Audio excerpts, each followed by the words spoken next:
Cousin Markia? Yes. Guess what? What?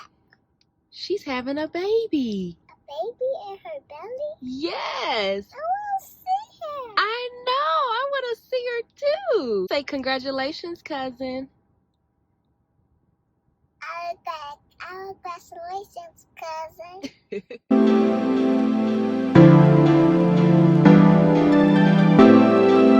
Hey guys, welcome back to my channel. If you haven't already, please make sure that you subscribe. Go ahead and turn on your post notifications because I've been putting out more stuff and I have so much more stuff to put out. If you follow me on Instagram or my Facebook, and obviously by the title of this video, then you know I am pregnant. I finally decided to share it on socials. I was gonna wait a little bit longer, but I wanted to start sharing my journey on my YouTube channel, so I figured why not. Thank you to everyone that has reached out to me or that commented or just shared kind words and support. Little baby Drew is so loved. This video is going to be my first trimester recap. I'm currently in my second trimester. I'm 4.5 months. I just wanted to do a recap for the first trimester. Moving forward, I will be doing a monthly recap. I have everything in my phone as far as my symptoms, things that I have been feeling. Whenever I notice something is kind of consistent throughout that week, then I'll put it in my notes. So I will just be reading from that. Yeah, let's just get right into it. I will first start off with how I found out that I was pregnant. The end of January, I woke up one morning and I just randomly decided to take a pregnancy test. I had some of those like 5 days sooner tests, and I also had like some dollar store tests all of my friends had left in my house. So I don't know what it was. I didn't have any symptoms that I was pregnant. I really didn't think that I was pregnant. Honestly, I feel like I just woke up and something just told me to take a test. I think I like happened to open a drawer that the tests were in, and I saw that it said 5 days sooner, and I was supposed to get my period in 5 days. So I was like, let me just, I don't even know why, because I didn't think I was pregnant, but I was just like, let me just take one of these. So I took a test, and you know, it has like the one line and like another line. So double lines means you're pregnant, one line means you're not pregnant. Or it was like maybe 2 lines, and if it was a cross, I can't remember. Let the test down. It was during the week, so I like went and did some stuff in my kitchen and kind of forgot about it. So I was like, let me go look and see what this says so I can throw it away. Like that was literally the thought in my head. Let me go look to see what it says so I can just throw it in the trash and go on about my day. I went to look at the test on my bathroom counter and I was like, hold up. Is that another line? So I texted my friends, 2 of my best friends, in the group message, and I was like, y'all, am I tripping or is there another line there? So they were like, nah, dog, we think that's another line. So we were Googling, if you have a faint line, does that mean positive or negative? So at this point, I'm kind of like freaking out, but I was keeping it together because I just didn't know what to think. And I didn't want to get my hopes up if it was true, or I didn't want to, you know, just totally disregard it. And Mario had already gone to work. I didn't want to text him and get, you know, him all hyped up if it was really nothing. So I was like, okay, I need to go to Target really quickly and get the true blue test that says pregnant or not pregnant. Like I need to just know. I'm not trying to read any more lines. I looked a hot mess. And it was about 9:30 in the morning, and I went to Target, got the true blue test. Also, I was like, okay, well, if this is true, I'm gonna grab something for Mario, a way for me to tell him. So I grabbed a little gift bag and a pack of pacifiers and a card. So when I got back home, I used the true blue test, the digital one that says pregnant or not pregnant. And I actually recorded it on my camera. If this is true, I wanna document this. Like I wanna have this forever, even if I don't share it. I want to always just have this memory. I always like recording things and looking back on it, like, wow, a year ago we were doing this. Like, I love looking back on things. So I set up my camera when I was looking at the results of the test, and I'll actually place a little clip of that video in here right now. I have the test covered up with the wrapper. It's been a few minutes, so I'm about to look. I'm so scared. I'm so scared of what it's gonna say. Oh my God.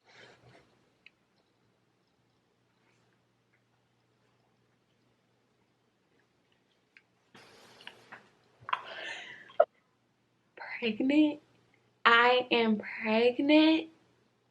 So as you can see, the test was positive and it said pregnant, and I was just so in shock. I could not believe it. Like, I could not believe that it said pregnant. I had a whirlwind of emotions. I was excited because I've always wanted to be a mom. Mario and I had talked about having kids one day. I was nervous because I was about to be a mom. I was just feeling like an array of emotions. Like, I was emotional, I was happy, I was just kind of scared, I was a little overwhelmed because I knew a lot would have to change. It was just a lot, but more than anything, I felt extremely blessed. I felt very, very blessed. I just felt like things were kind of aligning. Like, I believe that everything happens for a reason. So I just felt like, all right, God, if this is my next chapter in life, you know, let's do it. So I had to text my friends back like, y'all, this says positive. And I went back and looked at the test that I took. It had been like an hour later, and I know you're not supposed to look at it after a certain amount of time, but the line was a little bit more apparent. It was still the faintest, thinnest line ever, granted, because it was 5 days before I even was supposed to get my period, but it was something was definitely there. After that, I was going crazy. Like, I couldn't even think straight. I couldn't even think of like what work to do that day. My mind was totally just filled with the thoughts that I was, one, pregnant, and like something was, although it was very, very, very, very, very, very small, maybe like a block of cells, I don't even know at that point. But also that like I was gonna be somebody's mom. Like, I just couldn't believe it. My mind was all over the place. And I was like, okay, I had to tell Mario. And at this point, like I said, it's like 9:30, 10 o'clock in the morning. So I knew I couldn't wait until he got off of work and got back to my house later that evening. Texted him and I was like, hey, do you wanna go to lunch today? Because I work from home majority of the week, and sometimes we do meet up for lunch. So it wasn't out of the ordinary that I was like, hey, you wanna go to lunch randomly like that? So he was like, sure. Before I could even really say anything, I just started crying. And he was just like, what is wrong with you? So I handed him the bag. Cause it was like happy tears. Like, and I like handed him the bag that I had made. I had like wrote out a cute little card and had the pacifiers and the positive test in it. So I handed him the bag, and he was like, he looked at the test and was like, what is this? And I'm like, what do you think it is? But he was very excited. It was a really cute, memorable moment that I will always remember. And from there, we ended up getting food, and that's how I found out. It was sometime at the very end of January. So that following week, I made an appointment to go to the doctor because like I didn't know when I was supposed to go to the doctor. I read that some women wait until they're like 8 weeks or like 9 weeks or whatever, but I didn't even know how far along I was. I kind of had an idea, but I just wanted to go to the doctor right away. So I scheduled an appointment and they could get me right in that following week on that Tuesday. So I went to the doctor, and it was a really short appointment. All they did was confirm the pregnancy, give me a bunch of information about being pregnant, rescheduled the next appointment for my ultrasound, and also gave me like an estimated due date. And they let me know that I was about, I think I was 5 weeks. At that point, I was 5 weeks. That was pretty much it for that. And I will post another little clip of right before I went into the appointment. But today is Tuesday, February 4th. It is currently like 1:48 p.m. and I am sitting outside of the doctor's office. Mario is on his way here. I have my first prenatal appointment today. It sounds so weird to even say that. I'm super excited. I just want to make sure that my little baby is okay. And I also want to know my due date. I don't know if they're going to tell me that today. I know for sure that I won't be getting an ultrasound, but I think that I'm like 4 to 6 weeks. I'm not really sure. Hopefully I'll get some more clarity on that today. All right, so now we will get into my symptoms, what I was going through and what I kind of felt. We'll start with week 4. This is the week that I found out around 4.5 weeks. This is about like the week that I found out. Oh, by the way, as you know, this is a pregnancy video and a pregnancy recap, and as all of them are on YouTube, maybe a little TMI or whatever, but it's like real, you know, like it is what it is. On here I have shortness of breath, sometimes rapid heart beating, mild sharp pains in my breast, mild cramping in my, I put mild cramping / stomach feelings, whatever that means, and slight nausea. So at this point, the baby was the size of a poppy seed. And that's kind of what I dealt with. It was nothing too major. I will say that shortness of breath I noticed the most, because when I would be talking, I would just like get kind of out of breath. And I mean, now I do, but it's because I feel so full all the time because my stomach is getting bigger. But I could definitely tell in the beginning, and even my friends or people that I would talk to, like Mario would notice that I would be getting out of breath from talking. I'd be like, hold on, like I gotta catch my breath. And I started to read that it was all the hormones, and I think progesterone, or however you pronounce that hormone, in my body that was just kind of slowing things down.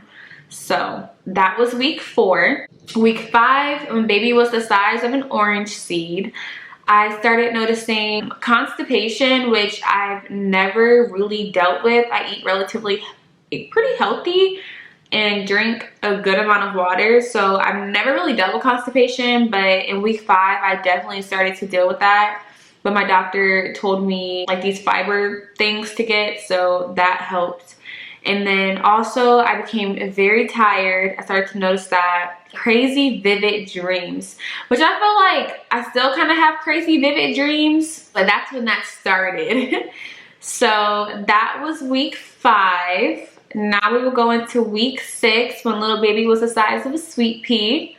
So on here I have extreme fatigue and so tired, which I was extremely tired. Like I felt like around 4 or 5 o'clock each day I had to go to sleep, and maybe not even go to sleep, but I just had to lay down. Like I would just feel so exhausted. It didn't matter how much I slept that night. When I woke up, I was still tired. It was just, oh my gosh, that's when it really hit me the most, in week 6. I still was having crazy dreams. And then also it says frequent urination, especially at night. I think this is something to do with me just trying to get more water in at night. Like I had set a goal for myself of how much water I wanted to get in. So if the night was nearing, or when it was time for me to go to bed, I would just try to get in the rest of the water that I wanted to drink for the day. And then also Mario will always be handing me water or water bottles, like, here, my baby thirsty. I'm like, your baby is just fine. He is getting all that he needs. Also in week 6, I started to notice, I have on here gagging when brushing teeth. I don't know why, but for some reason when I started to brush my teeth and like be very thorough in brushing my teeth, you know, like normal, I don't know what it was, but it just made me want to throw up. And I know a lot of women I've read have dealt with that or deal with that. So I started to notice that at week 6. Next is week 7, when baby was the size of a little blueberry. I put on here, still tired, extreme fatigue, so I was still very tired. Still having that gagging feeling when brushing my teeth. My breast felt full, so I guess, you know, little milk ducts or whatever were starting to develop. Extreme sensitivity to smell. So this began at week 7, and I started to notice it the most, like just different things in my house. Like for example, my living room, I couldn't even sit in there. And I ended up selling all that furniture. Like I cleaned it up. I don't think anything was really wrong. I think it was just, I don't know, something about my living room. I just couldn't sit in there. There was just like a smell. I don't know if it was the rug. I don't know if it was just, I don't know what it was, but it was just like, there was a smell in there that I just couldn't quite bear. And no matter how much I Febrezed it, Lysol'd it, like it wouldn't go away. Then also Kobe, started wiping him down a little bit more, getting him bathed more. And I had this little spray that I would spray on him, because especially when he would come home from daycare, my dog goes to daycare about 2 or 3 times a week because he has a lot of energy that he needs to release. He would just smell so disgusting to me. Normally, you know, I'd be like, oh, Kobe, you smell, but like it was just to a whole different level. And then also there was like this spinach dip that I loved. I love spinach dip in general, but there was a specific spinach dip that you can get from Kroger, and you can like heat it up in the microwave. And I would kill that spinach dip. I would try to save some, but I would just eat I could eat the entire container. And one day we had that spinach dip and warmed it up, and I just looking at it like, I couldn't even eat it. I couldn't even, The prenatals that I was taking started to just smell disgusting to me. I had to switch my prenatal vitamins. So that's when I would say I noticed sensitivity to smell, like even candles and things burning. I could just smell everything. I would always be like, do you smell that? And Mario was like, no. I would also say in week 7, I had heavier breathing. So it goes back to just having to take deep breaths and just, you know, all those hormones just working in my body that just affected my lungs, I feel like. So that was week 7. Now week 8, when baby was the size of a raspberry, and this is the week that we got our first ultrasound. This week I put still tired, shortness and out of breath per usual, full heavy boobs still, and then also extreme sensitivity to smell. So it's pretty much the same as week 7. Week 8, like I said, we did get our first ultrasound, which I thought I lost all my progress on my phone. I was about to go crazy. So during the ultrasound, it was honestly like the sweetest thing ever. It just warmed my heart.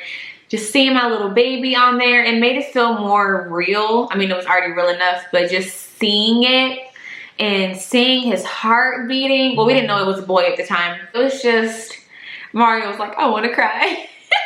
But it was like the sweetest thing ever. Another memory that I'm just so glad that we got to share together. Like, that was just the sweetest thing ever. And we got some little pictures, of course, that we have hanging up on our fridge. So that was week 8. Next is week 9, when baby was the size of a green olive. So on here I have heavy sore boobs. So the soreness started to come back, but it also just felt really heavy, especially like taking my bra off. Woo! It just felt, they felt like firmer, as if I had implants or something. It's the craziest thing ever. I also put on there sharp pains in the lower boobs. So I guess like things were working, building, growing. I don't know, but I started to feel that. Week 9 was also the week of my birthday. So I put on here a little bit more energy because we did go on vacation. You can check that out in my St. Martin and Anguilla birthday vacation vlog that I will link at the top of this video right now. I was able to, you know, walk around more, do things. I wasn't just subjected to the bed, which I had been, like I was in week 6 and 7. So I had a little bit more energy to do things. Could have been from excitement, but I mean, like, my body was done during week 6 and 7. So week 9, I felt good. Like, I felt, you know, I was able to go walk around. We explored the country, and it just felt like I had more energy to do things. Week 9, I also have in here, started to become a little more uncomfortable falling asleep.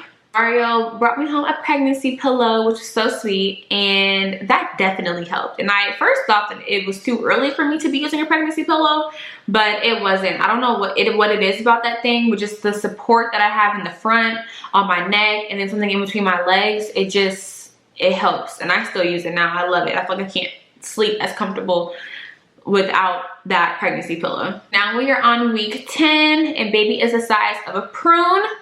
So week 10, we have occasional dizziness when standing. That started. Also occasional headaches started, and then still slightly uncomfortable sleep. Also week 10 is when I was able to do the DNA chromosome testing. It's optional, but we did decide to do it. And it basically checks for like chromosome abnormalities with your baby. It was just a bunch of blood work that I had to give. We were able to find out what we were having through this test much earlier than if we would have waited. So they said the results would be about 2 weeks before we found out. We actually got them back in a week. During this time, everything came back normal. Our baby looked very healthy from that test. And also we found out that we were having a little baby boy, which we were so excited because we both really wanted a boy first. Of course, a healthy baby, which, you know, our baby thus far in the pregnancy is very healthy.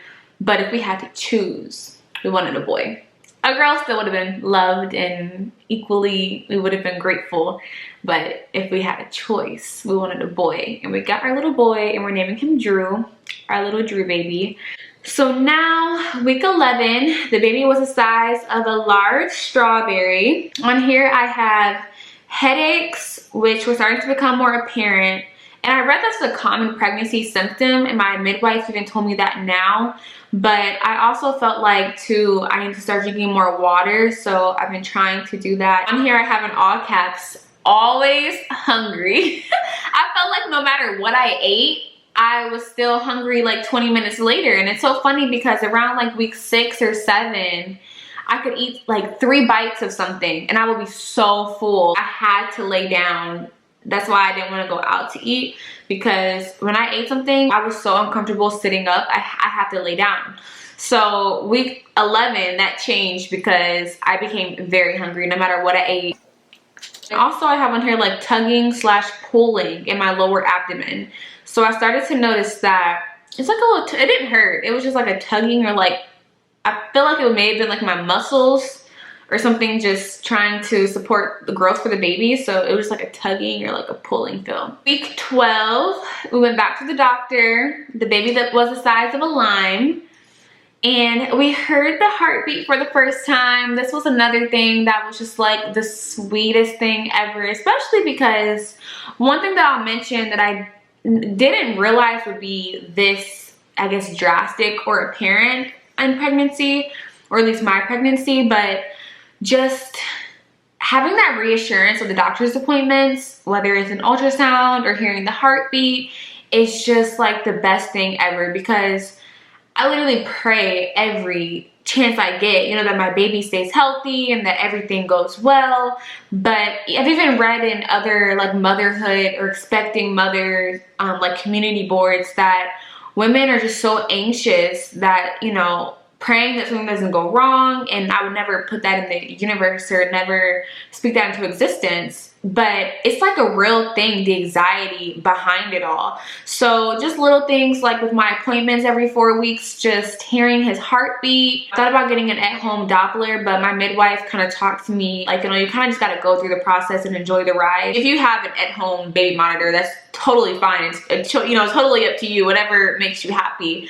But she just kind of explained to me that it can kind of cause more anxiety sometimes because your baby could be positioned in a different way and you may not be able to catch his heartbeat one day, and now you're nervous, like what's going on, when it can be totally fine. So I just decided that I'm not going to get one, and I look forward to my doctor's appointments even more to like hear his heartbeat and then get the ultrasounds. I've only had one ultrasound. We have one scheduled at 20 weeks. It's just so amazing to just hear his little heartbeat, and it just makes it more apparent like, wow, there's something growing inside of me. Like I'm nourishing a human person, and it's just the most exciting thing in the world. This is just the most exciting thing in the world. Like it's just crazy to me sometimes. So anyway, back to week 12. Since this is during coronavirus and I'm filming and posting this video, at our week 12 appointment, when Mario went, he's gone to all of my appointments with me, and it started at week 12 that he wasn't allowed back in the room. So that's one thing that COVID-19 has altered. And, you know, we understand because of the safety precautions and all that's going on in the world, but it is a little sad because this is our first pregnancy. This is his first child as well, and he wants to be involved in everything. So it's kind of sad that he can't go back and, you know, hear the heartbeat, or he can't, you know, just be in the, even though my appointments now are so short, but just like being there and hearing things, or just, you know, being in the appointment. He can't be there. He has to wait in the lobby now. But luckily my midwife is amazing, and she lets me record when she's checking the heartbeat or anything within the appointment. So hopefully within reasonable time, you know, when it's safe, he can start to come during the appointments. But until then, I'll keep recording for him, and he still comes to the actual appointment, like he just waits in the lobby. So I love the support. Just want to throw that in there since, you know, things are so different right now with COVID-19 and hospital regulations and all of that. Back to week 12. One thing that I noticed was burping and indigestion, which of course is not something that I normally do or have experienced, but just little things like when I'm talking, it's like more air or something. I just like, oh, excuse me, like something like that, you know, not like a full-on belch. I was also experiencing, and this was just one day, but it was like the entire day, I was having like stomach muscle tremors, and even Mario could feel it on the outside. Like if he had his hands on my stomach, which he always does if I'm like laying down or always trying to talk to his baby. It was on a Sunday. We were just laying down chilling, and he had his hands on my stomach, and he was like, did you feel that? And I'm like, you felt that? I couldn't believe that he could feel it. But in random parts of my stomach, it just felt like little like tremors. And I know it was only week 12. I know it wasn't the baby moving, especially for you to feel it on the outside. I read that it was just my stomach and my uterus stretching and just growing. So I'm thinking that's what it was, but it was the weirdest thing ever. And it just happened that one day. I have on here more energy. So during week 12, we were in the process of moving. We were packing up my apartment, and I had a lot more energy to actually do that, and just overall energy. When I woke up, I didn't feel as tired. I still had to, you know, take my little breaks and lay down sometimes, but it was far more energy than the prior weeks for sure. Now, week 13, the final week of my first trimester. Baby was the size of a lemon. It says that I had much more energy, but still taking naps, as I just mentioned, and then also headaches were still apparent. So I think we moved during week 13. So maybe that's why I have much more energy, because of course I wasn't lifting heavy boxes or things like that. The apartment that I lived in had a long hallway from the garage to my unit, and I was going back and forth. All my rings were closed on my Apple Watch. Just have more energy. Definitely at the end of the night, I was done for. Like, I couldn't do anything.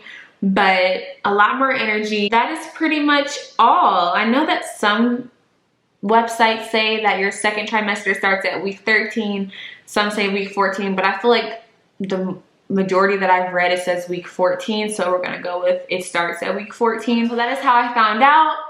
And recap for weeks 4 through 13. Overall, during those weeks and during my first trimester, I felt good. I didn't have any morning sickness. I never threw up. I wasn't like sick. I didn't feel sick. There were times that I would have a little bit of nausea, but it would literally just be like 30 minutes to an hour, if that. And once I laid down or ate something very small, like a light snack, and drank some water, I felt so much better. So I never really dealt with morning sickness at all. I would say my main symptoms were just being very tired and then eventually very hungry. I'm very grateful for that. Thank you, baby Drew. As far as cravings during the first trimester, I wouldn't say that I had particular cravings. Now in my second trimester, I for sure had a craving, but I will mention that in the next video, the next recap. My first trimester, it was more so every week it was something different. So like one week I was craving Fruit Loops, which I hadn't had Fruit Loops in years. And then one week it was Cold Stone ice cream. And then another week it was like nachos. And then another week it was like this ramen that I would make, which I never really even ate ramen, but it was like a doctored ramen. I would say it just changed so much. And one week something could sound so amazing to me, and the next week never want to have it again in my life. Weight gain, I have not, even now I haven't gained any weight. I started my pregnancy at 133 pounds, and I am still 133 pounds even in my second trimester now. My first trimester didn't gain any weight. In my first trimester, it was nothing of true concern. My doctors were just like, you know, it is what it is. They expect me to gain more weight in the second trimester. Thankfully, and knock on wood, I've been having an amazing pregnancy so far. So I hope it stays that way. I am praying for that. I will be having so many more videos of us doing the nursery. Right now, Drew's room is completely empty. I love watching pregnancy vlogs and journeys on YouTube. So I'm super excited to document mine, not only to put on my channel and have it for other women to watch and possibly relate to, or just see, you know, what someone's going through when they're pregnant, but also I think these are like little home videos. So I can always look back and see like, oh, when I was 6 weeks pregnant with my first kid, this is what I dealt with. Or I'm sure Drew won't care at all about about my pregnancy journey, but you know, it's something that he can always have and look back on, and when he has kids they can look back on. So I think it's super cool just to share this journey on YouTube. So I thank you guys so much for watching my first trimester recap. If you like this video and are excited for more pregnancy videos, please give this a thumbs up. Make sure you comment your thoughts, and also don't forget to subscribe to my channel, and I will see you guys next time. Thank you so much for watching. Bye.